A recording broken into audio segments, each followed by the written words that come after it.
del año 2026. Un jueves, señores, con muchas informaciones.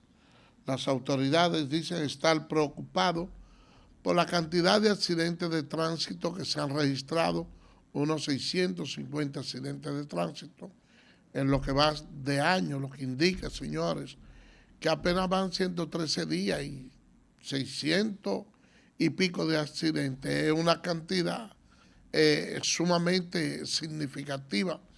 Pero yo realmente no creo esa versión de que las autoridades estén preocupadas. Porque más que preocuparse, deben estar ocupadas. Ocupadas en que cada vez que uno llegue a una intersección de un semáforo, entonces no hay un grupo de motoristas que crucen, ni choferes que violenten la luz roja sin ningún tipo de consecuencia. Entonces, la autoridad es para ejercerse. Es improcedente la forma temeraria en que nosotros vemos que día a día se maneja aquí. Oigo también hablando a Figueroa de tránsito y uno dice, caramba, pero ¿cómo puede ser que las autoridades tengan un discurso que vaya como tan divorciado con la realidad de los hechos? Por ejemplo, mire,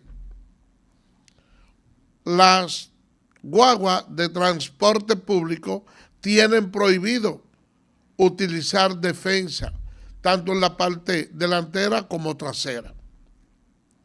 Pero ustedes ven todos esos minibuses que tienen esa defensa, que se meten temerariamente y transitan en las calles con más libertad que los tiburones y las ballenas en la alta mar. Porque cuando ustedes quieren, ustedes pueden estar dentro de su carril, pero no pueden hacer ningún tipo de resistencia cuando ellos se le enciman. Porque la defensa en sus vehículos les desbaratan el suyo. Si usted está parado esperando que cambien las luces, entonces vienen los motores y le rayan el vehículo, sobre todo a las mujeres y a las féminas, y se meten en rojo. Sin embargo, ustedes no ven a las autoridades de tránsito poniéndole ningún tipo de multa. Si usted tiene un vehículo privado y usted no tiene el cinturón, a usted le ponen una multa. Pero los vehículos de transporte público, casi ninguno de esos choferes se ponen el cinturón y con ellos no va ningún tipo de represalia. Pero la otra cosa es también, miren la preocupación que nosotros hemos tenido en los últimos días por la muerte que se produjo allá en Santiago. Pero hay una situación que se da con la muerte de David Carlos Abreu. Nosotros hemos tenido mucha preocupación porque vemos cómo los motoristas en muchos casos actúan como si estuvieran en manada, pero lo mismo ocurre con la guagua del transporte urbano. Un guagüero a usted lo choca y usted, si se detiene a conversar con él y se forma una polémica, usted va forzado porque todos los otros guagüeros giran alrededor de ese y lo atropellan, lo maltratan y todas esas cosas suceden. Y déjeme decirle más aún, porque es que nosotros tenemos un sistema de transporte completamente desordenado. Y uno nada más oye las autoridades que estamos preocupados y hacen la denuncia, pero nadie es capaz de ponerle el cascabel al gato. Yo no sé qué es lo que pasa con los choferes que manejan esos vehículos Hyundai. Miren, yo no sé qué es lo que tienen en la mente. Todo parece indicar que esos vehículos, cuando se introdujeron al mercado, lo introdujeron con un pequeño inicial, unos vehículos completamente baratos, y parece que todo el que tenía un motoconcho vendió su motor para comprar un vehículo de eso. Pero se ha quedado con la misma mala costumbre que tenía cuando era motoconchista. Porque la verdad es que ustedes ven eso Hyundai en la calle y hay que abrirle paso. Son unos choferes extremadamente temerarios. Ahora mismo muchos centros ferreteros y negocios que realizan actividades diversas, que tienen de una forma u otra que usar camiones de carga ligera. En la mayoría de los casos hay muchos que los tienen llenos de indocumentados. Y esos indocumentados en la calle son verdaderos terrores. ¿Y cómo es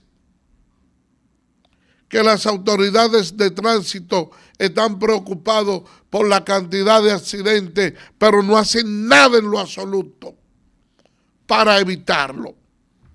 Ahora, si nosotros viéramos una labor preventiva, no reactiva, como en la mayoría de los casos se utiliza, entonces uno creyera en esa versión.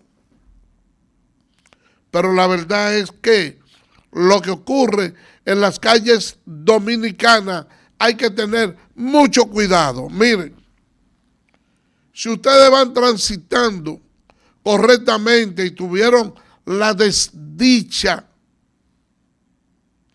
de estropear un motorista, ustedes ven cómo se le apandillan en fracciones de segundo. ¿Y qué le plantean? Mira, repárame esto. Si el chofer le dice, mire, tómale copia a mi licencia, a mi vehículo, porque yo aquí mismo encima no ando con dinero, quieren matarlo. Y le ponen unos precios a su antojo del valor que ellos presumiblemente entienden que se gasta para el motor, pero todo el mundo sabe que son mucho más. Y mucha gente tiene que entregarlo lleno de miedo por temor a perder la vida, porque la verdad es que son demasiados los choferes temerarios que andan en el país. No solo en motocicleta, sino en vehículos de carga ligera, de esos camiones que son pequeños, que le dicen mini camiones. De manera pues que yo le exhorto a las autoridades que si verdaderamente tienen preocupación por resolver el problema de tránsito en el país, que empoderen a las instituciones encargadas para eso y que eliminen o saquen a esa gente del transporte de estar ligado con la Policía Nacional. Vamos a hacer una pausa y regresamos en breve.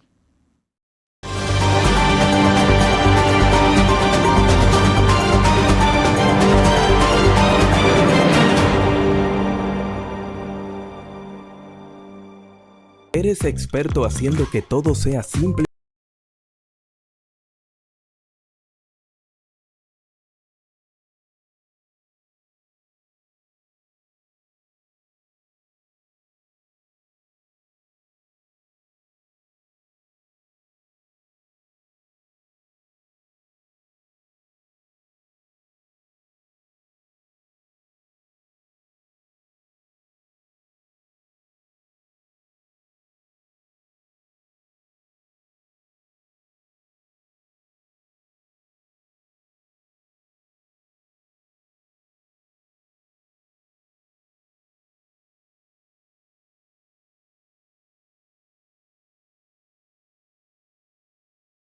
Para transformar vidas.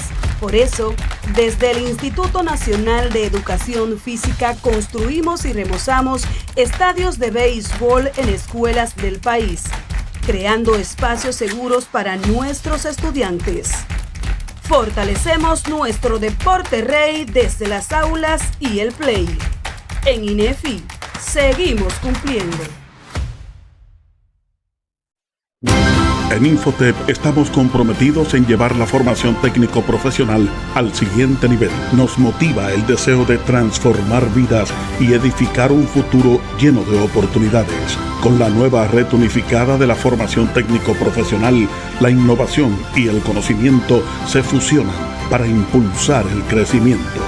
Conectamos con 5 localidades, un data center propio y una nube privada que garantiza acceso a contenidos de valor, y con inteligencia artificial personalizamos el proceso de enseñanza-aprendizaje. Apostamos por la innovación y la excelencia formativa. Infotep. Capacitar es progresar. ¿Eres cliente telemedido? Edesur pone a tu disposición el teleconsumo, una herramienta en la que puedes monitorear el consumo de la energía eléctrica en la forma en que prefieras, diario, semanal, quincenal, como tú entiendas. Para poder recibir la proyección de tu factura eléctrica, solo tienes que enviar un correo a miconsumo@edesur.com.do. Tú tienes el control. Lo que tú consumes es lo que tú pagas.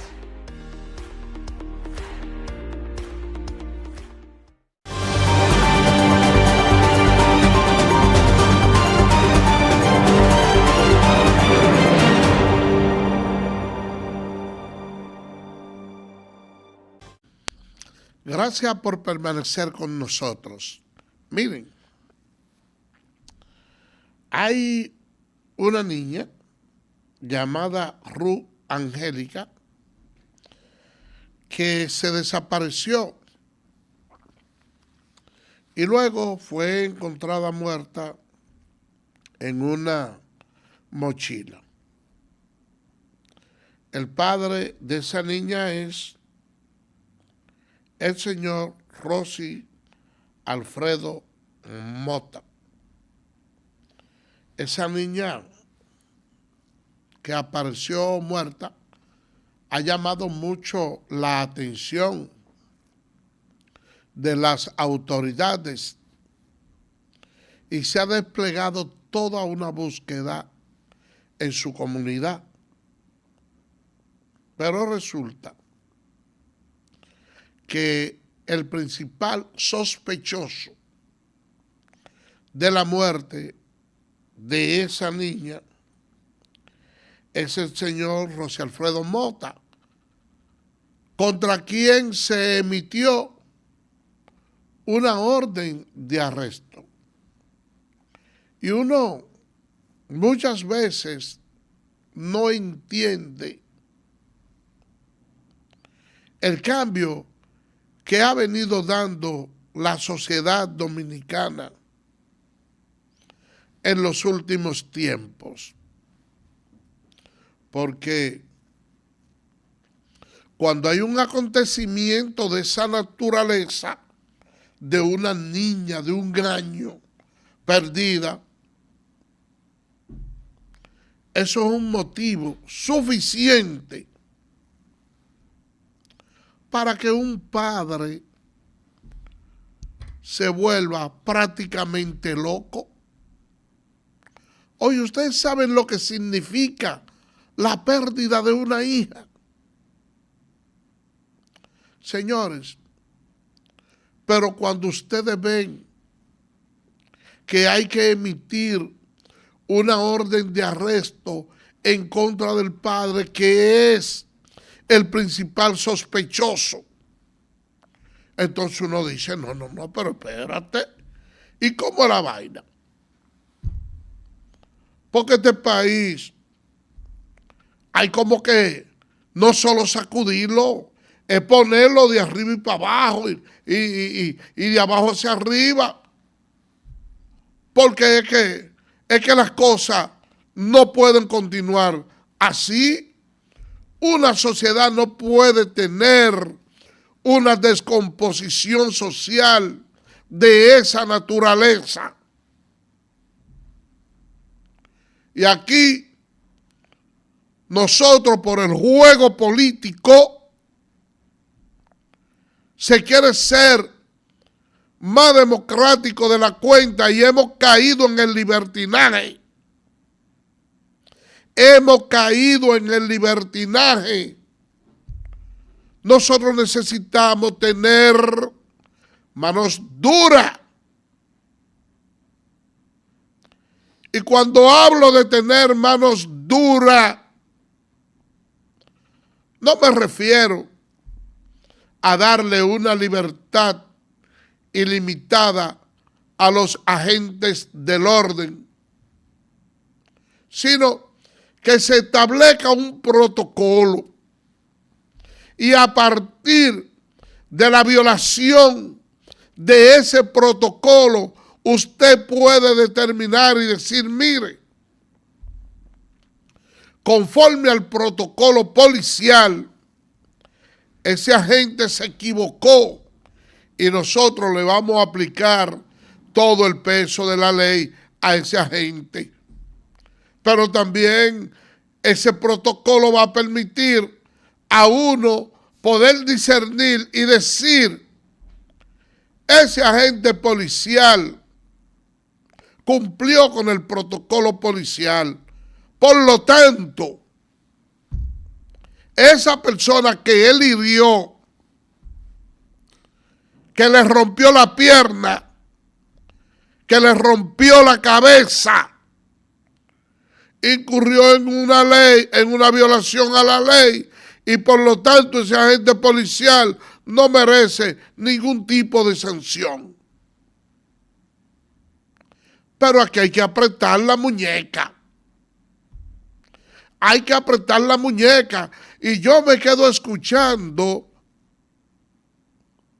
en algunos programas colegas diciendo, no, miren, dándole consejo a las madres, diciéndole, miren, no le confíe sus hijos a nadie, no le confíe a su hija, aunque sea su propio padre, aunque sea el abuelo, no le confíe sus hijos a nadie, porque la madre tiene que ser protectora, porque la madre tiene que ser esto y que tiene que ser lo otro. Pero ustedes saben cómo es que le dicen a Rosy Alfredo Mota, el locombre, oigan bien, señores. A él le apodan el locombre. Hoy usted cree que una mujer que se convierta en esposa de una persona que le apodan el locombre, es una persona que puede estar cuerda, y yo quiero que me perdone ella y cualquier otra fémina, porque sobre todo cuando hay casos de esa naturaleza, que hay muerte, que hay mucho dolor, encima de ese dolor se debe llevar amor, se debe de llevar paz. Pero cuando una persona toma como pareja a alguien que sea capaz, oigan bien, el simple hecho de ser el locombre, el mayor sospechoso, eso es un motivo para uno pensar que estamos viviendo en una sociedad que ya tocó fondo. Señores, ya hemos tocado fondo. Pero cualquier padre desearía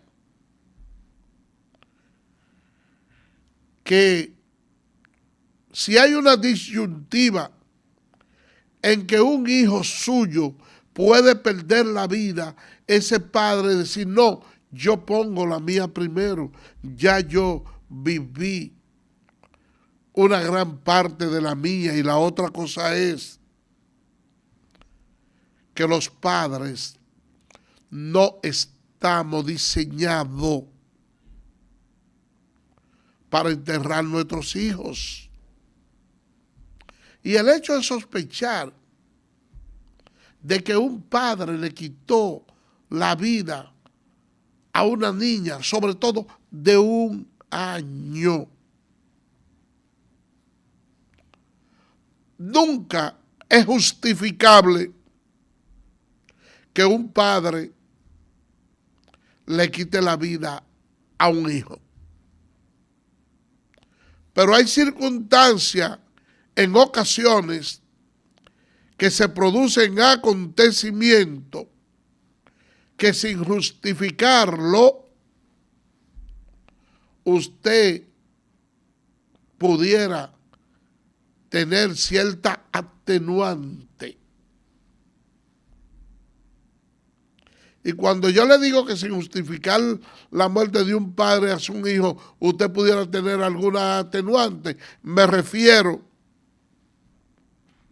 a que a veces hay parejas que procrean un hijo y ellos son lo suficientemente prudentes y decentes y tratan de transmitirle a ese hijo ese don de gente y llevarlo por un buen camino. Entonces aparece un bandido por ahí que por ganarse unos chelitos le induce ese niño, ese hijo, al consumo de la droga, y luego ese mismo niño que probablemente recibió todo el cariño de los padres, que probablemente se le dio todo, tiene una desviación que luego llega a un grado de adicción que pone en peligro la vida de su madre y la de los demás hermanos, y ocurren acontecimientos que pueden desencadenar en una fatalidad. Y uno dice, bueno, nunca hay motivo para matar un hijo, pero se presentó una situación muy especial, entonces el padre reaccionó para salvar la madre de ese hijo, o el hermano o la hermana, porque él hizo esto y esto y esto, y pasó esto, una desgracia lamentable, y uno no justifica la muerte, pero la entiende. Pero de ahí a una niña de 1 año, un padre quitarle la vida, no entendemos para nada el giro de esta sociedad. Y déjenme decirle que todavía aquí, en el día de hoy, uno de los debates más fuertes que hay es porque en una sesional de abogados por ahí han hablado del cúmulo de la pena, y se entiende que ese cúmulo a veces pudiera acumular tantas sanciones que es como si se tratara o se tradujera en una condena de muerte. Pero yo le voy a decir algo. Yo pienso que la noticia vista de esa manera es un tanto sensacionalista, porque el cúmulo de las penas muchas veces son por muchas infracciones o delitos que de una forma u otra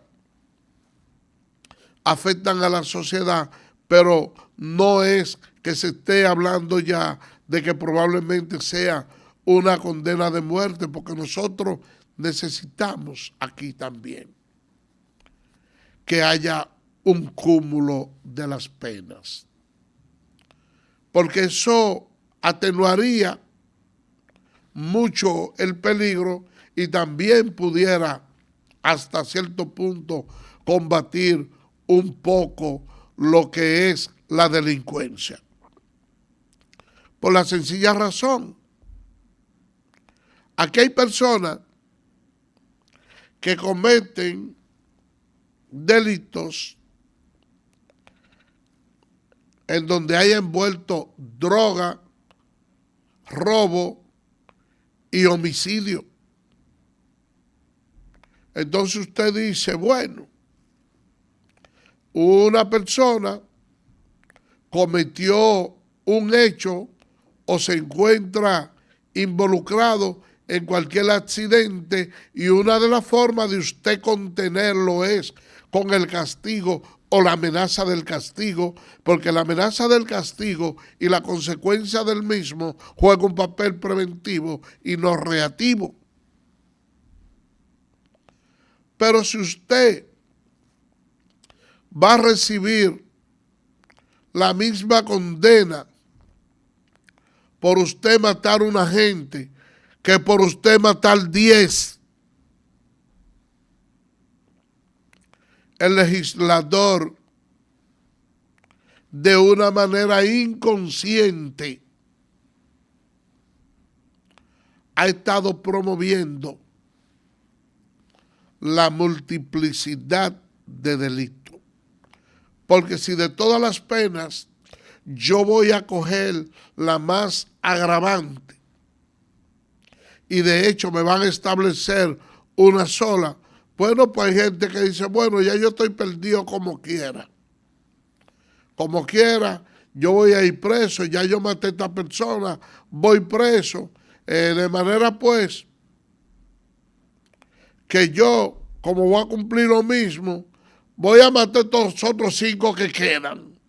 Pero si le dicen, no, mira, si tú matas a uno, la pena son de 10, 20 años a 30. Ahora, si tú matas más de uno por esta cuestión, pueden ser 40, pueden ser 50, pueden ser 60, la gente buscará el atenuante. Y si cometió el delito, tratará de justificarlo para ver si en un caso de que no consiga la solución, por lo menos no se vea ciertos niveles de saña en su contra, pero si ya la situación se dio, entonces vamos a tratar de sacar el problema de raíz. Y observen una cosa, que muchas veces, contrario a lo que pensamos, cuando las penas son demasiado drásticas y muchas veces inminentes por la comisión de algunos delitos, a veces la cosa como que tiende a agravarse. Y yo se lo digo, señores, por el caso de la violencia doméstica, ¿qué cantidad de mujeres muere cada año? Yo sé que la población dominicana, mientras más tiempo ha recurrido, era menos numerosa. Y porque además hemos tenido un desarrollo en cuanto a las redes sociales, pero al mismo tiempo una descomposición y una apertura muy grande tratando de buscar lo que es la igualdad femenina, que ha hecho que un país de tanta tradición machista todavía no haya asimilado este nuevo modelo por completo, y eso lógicamente también provoca demasiado problema de índole familiar. Pero ustedes ven que ahora la persona, usted le endurece la pena y eso no detiene la muerte. Es todo lo contrario. Crea un problema mayor. ¿Por qué crea un problema mayor? por la sencilla razón de que las mujeres, por el derecho que tienen, se ven más empoderadas, y el hombre, por las sanciones que le ponen cuando tienen un problema con una mujer, ya no se limitan, no debe ser, pero no se limitan a una galleta, no se limitan a un alón de cabello o a una palabra descompuesta. No, yo sé que como quiera voy a coger que si yo cuántos años, y mucha gente optan por matar la pareja y por quitarse la vida finalmente ellos. ¿Y qué es lo que sucede cuando ambos se quitan la vida? Cuando esos niños pequeños se encuentran en ese desamparo, en esa orfandad, es mucho el sufrimiento que se produce. Yo vi en una ocasión, y le voy a dar los créditos a Alicia Ortega, en un reportaje que ella hizo desde las diferentes cárceles del país, tratando ese tema de los feminicidios. Y ella entrevistó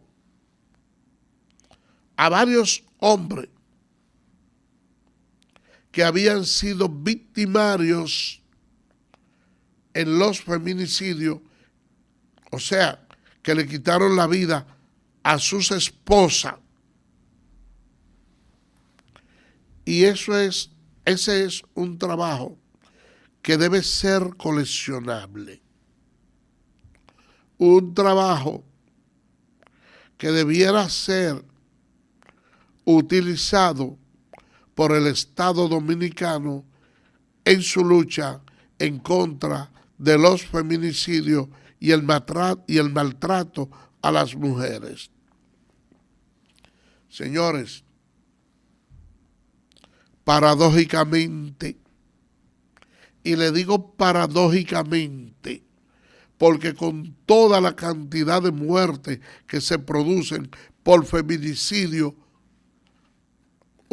yo esperaba que por lo menos iba a haber 1%, no tan prolongado, pero que iba a haber alguna muestra significativa de personas que justificara la acción que hizo. ¿Y por qué yo le digo? Pues si hay tantos muertos, pero ninguno de los entrevistados justificó, todos se lamentaron y decían que si la vida le diera la oportunidad nuevamente, no cometieran un acto de esa naturaleza, que fue un error haber hecho eso y que jamás lo vuelven a cometer. Entonces, señores, yo pienso que hay que actuar de una manera fría, y le digo lo siguiente, mujeres, yo sé que estos tiempos están difíciles, y le digo esto por el tema de que usted sale a la calle y usted escucha una música urbana que lo que hace es impulsarlo hacia la violencia, y ustedes ven que vivimos en una sociedad de un mundo bastante rápido, donde prima mucho el interés de obtener recursos a como dé lugar, donde ustedes ven que hay una mujer que ha venido desarrollándose en los últimos tiempos y que también produce mucho dinero, al igual que el hombre. Tanto es así que en los empleos públicos hay más mujeres trabajando que hombres, y esa libertad de poder trabajar, de poder producir, le da ciertos niveles de empoderamiento, pero también la otra cara. Fíjense bien con quién ustedes van a formar una familia. Fíjense bien, porque ahora, en estos tiempos que estamos en un proceso de liberación femenina,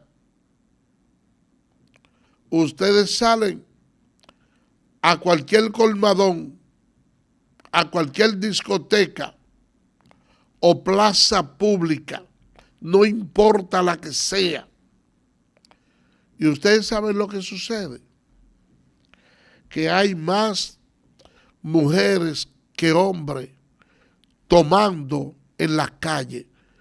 Bueno, es lógico que si hay una mayor cantidad de empleo para mujeres que la de hombres, que haya cierto poder adquisitivo que sea superior al del hombre, aunque sea, no vamos a decir en cuanto a la calidad, porque siempre en las empresas, aunque un hombre y una mujer realicen la misma labor, al hombre equivocadamente le pagan más, porque si hacen lo mismo, deben de ganar lo mismo. Pero en la práctica no es así. Ahora, ¿de qué manera usted le pide a una mujer que antes de tener hijos y de casarse con un hombre, primero trate de conocerlo bien a él y a su familia? Si hay una gran cantidad de matrimonios que se efectúan de personas a través de las redes sociales, ustedes ven en esas páginas muchas mujeres de todos los calibres, jóvenes, mujeres ancianas, al igual que hombres, buscando pareja por la internet, que era muy distinto a una costumbre que anteriormente existía, donde la familia de ambas parejas se conocían y se podía hasta cierto punto corregir algunas cosas, y hay algunos padres que le decían a sus hijas: mira, no te cases con ese hombre, porque él es una persona extremadamente violenta y no tiene responsabilidad, porque todo lo que consigue lo gasta. De igualmente, algunas madres le decían a sus hijos: no te cases con esa mujer porque no te va a respetar, tampoco ella va a contribuir con el aseo del hogar, ni nada parecido, tu casa va a ser un desorden, pasa esto y esto y esto, porque los padres podían unificarse, podían sentarse a hablar, pero ya los tiempos están tan cambiados que nada de eso se produce. Entonces es muy difícil ustedes encontrar una compactación en los hogares. Y ustedes ven la política estatal, que escuché inclusive al propio presidente de la República enviar un mensaje en el día de hoy para que se denuncien todos los atropellos que se den dentro de una familia. Esa parte está bien, señor presidente, pero me gustaría que usted incluya dentro de su trabajo de políticas sociales, el trabajo de personas que estén bien formados en la psicología para que trabajen con la conducta, con esos terapeutas familiar, para que trabajen en la conducta de la construcción de buenos hogares, no de la separación de lo mismo. Vamos a hacer una pausa breve y regresamos.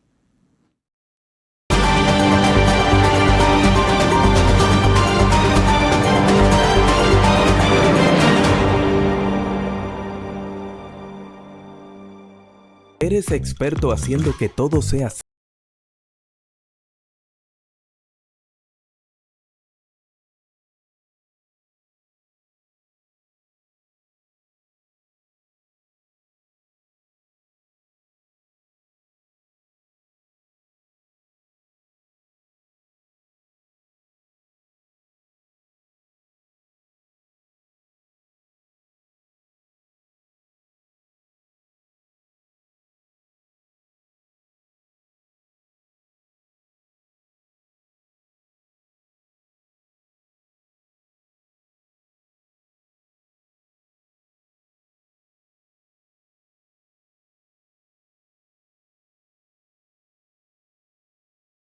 para transformar vidas? Por eso, desde el Instituto Nacional de Educación Física construimos y remozamos estadios de béisbol en escuelas del país, creando espacios seguros para nuestros estudiantes. Fortalecemos nuestro deporte rey desde las aulas y el play. En INEFI, seguimos cumpliendo. En Infotep estamos comprometidos en llevar la formación técnico-profesional al siguiente nivel. Nos motiva el deseo de transformar vidas y edificar un futuro lleno de oportunidades. Con la nueva red unificada de la formación técnico-profesional, la innovación y el conocimiento se fusionan para impulsar el crecimiento. Conectamos con 5 localidades, un data center propio y una nube privada que garantiza acceso a contenidos de valor, y con inteligencia artificial personalizamos el proceso de enseñanza-aprendizaje. Apostamos por la innovación y la excelencia formativa. Infotep, capacitar es progresar. ¿Eres cliente telemedido? Edesur pone a tu disposición el teleconsumo, una herramienta en la que puedes monitorear el consumo de la energía eléctrica en la forma en que prefieras, diario, semanal, quincenal, como tú entiendas. Para poder recibir la proyección de tu factura eléctrica, solo tienes que enviar un correo a miconsumo@edesur.com.do. Tú tienes el control. Lo que tú consumes es lo que tú pagas.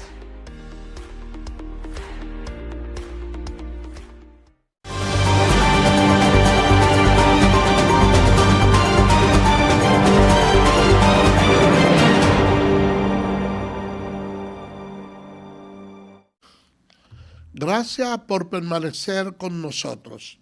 Miren, ustedes saben que hay un fiscal, Aurelio Valdés Alcántara, que presuntamente recibió un dinero de soborno en uno de los casos de corrupción que se están ventilando en los tribunales de la República.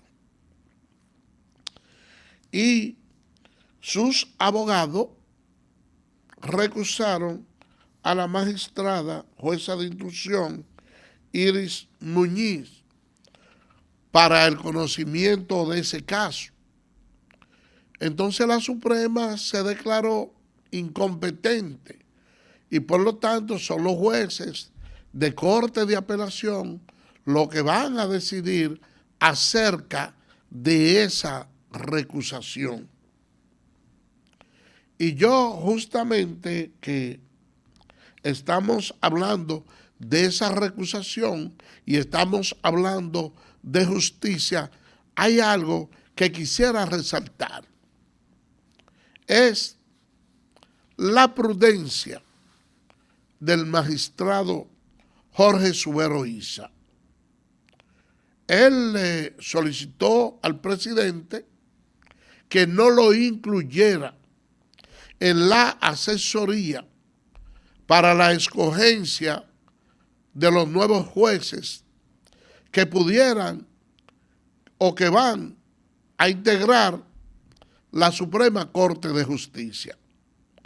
Ustedes saben que en los últimos tiempos y durante los gobiernos del Partido de la Liberación Dominicana, los cuales habían sido seriamente cuestionados sus funcionarios, ellos procuraron que al momento de salir del poder, tanto Leonel como Danilo, asegurarse de la escogencia de algunos jueces, muchos de ellos que formaban parte del comité político de su partido,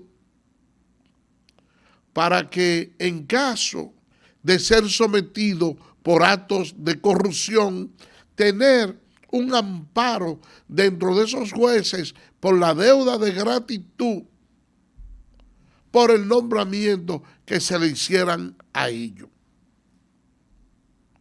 Y muchos de los casos de corrupción aquí no se ha obtenido sanción, ni tampoco se le ha dado la debida importancia. Ahora que ustedes ven que los actos de corrupción tienen un poquito más un poquito más, vamos a decir, de pudor, porque el presidente Luis Abinader por lo menos trató de buscar un ministerio público independiente. Y yo le digo un ministerio público independiente, bueno, porque la que inició en el Ministerio Público como Procuradora General de la República fue la doctora Miriam Germán, que nadie puede encasillarla en ningún partido político. Y creo que sentó uno de los precedentes más grandes de la historia, no solo de la República Dominicana, sino de cualquier otra parte del mundo, que siendo ella la Procuradora General que sustituye a un Procurador General, lo haya sometido a la acción de la justicia. Vamos a buscar en toda el área cuando en un país de eso el nuevo Procurador General que entre somete al anterior por acto de corrupción. Es un precedente importante, pero nosotros vimos aquí cómo Guillermo Moreno, en su calidad de Procurador General de la República, le hizo un sometimiento a Félix Bautista. Y yo sentí la vergüenza ajena por la forma en que lo humilló, diciéndole una serie de improperios, y Guillermo Moreno tuvo que salir con el rabo sobre la pierna y cabizbajo por ahí, que yo estoy plenamente seguro que a los procuradores generales que hay en el momento, a los fiscales, nadie se atreve a maltratarlo de esa manera. El presidente Luis Abinader es una persona que puede salir de la presidencia y no creo que tenga que tener ningún tipo de temor de que a él lo puedan someter a la acción de la justicia. Ahora bien, si ustedes me preguntan a mí, a mi juicio, cuál ha sido el mejor presidente que ha tenido la Suprema Corte de Justicia, yo sin titubear para ningún lado le digo que ha sido Jorge Subero Isa. Jorge Subero Isa en el día de hoy es el asesor legal del Poder Ejecutivo. Un nombramiento que la sociedad lo recibió con beneplácito y saludó al presidente porque consideró que esa era un nombramiento justo que encajaba muy bien Jorge Subero Isa. Pero ahora él le ha dicho al presidente de la República, porque toca la escogencia de los miembros de la Suprema Corte de Justicia, que por lo menos se van a escoger unos 11 jueces, que él no quiere inmiscuirse ahí, porque ya él salió magistrado. Todos conocemos que usted es una persona que tiene ribetes morales. Nadie es más indicado que usted en este país para decirle, o mejor dicho, para orientar al presidente y decirle cuáles son las mejores piezas que pudieran conformar la Suprema Corte de Justicia. Que algunos van a decir que usted influyó en eso, y hay algunos que quizá pudieran culparlo a usted de no haber sido escogido, si usted está regenteando eso, y que a lo mejor quisiera decir a alguno, bueno, que quizá usted se declinó por alguno de sus amigos antiguos o de su línea o aquella persona que de una forma u otra están a su alrededor. Pueden decirlo, pero usted es la persona que tiene la mayor calidad moral para la escogencia, para recomendar la escogencia de esos jueces. De manera pues, magistrado Subero, que reconsidere esa posición y la analice para que el presidente Luis Abinader, que lo nombró a usted ahí, que tuvo la confianza de depositarla en usted para un rol tan importante en la sociedad como el consultor jurídico del Poder Ejecutivo, lo ayude a él a que nosotros tengamos una Suprema Corte de Justicia que verdaderamente sea la más ideal, si no puede ser la más perfecta para el país. Señores, por el día de hoy hemos llegado al final. Será mañana, Dios mediante, cuando estaremos con otra entrega más de Tu Espacio Te Escucho. Así que, bye bye.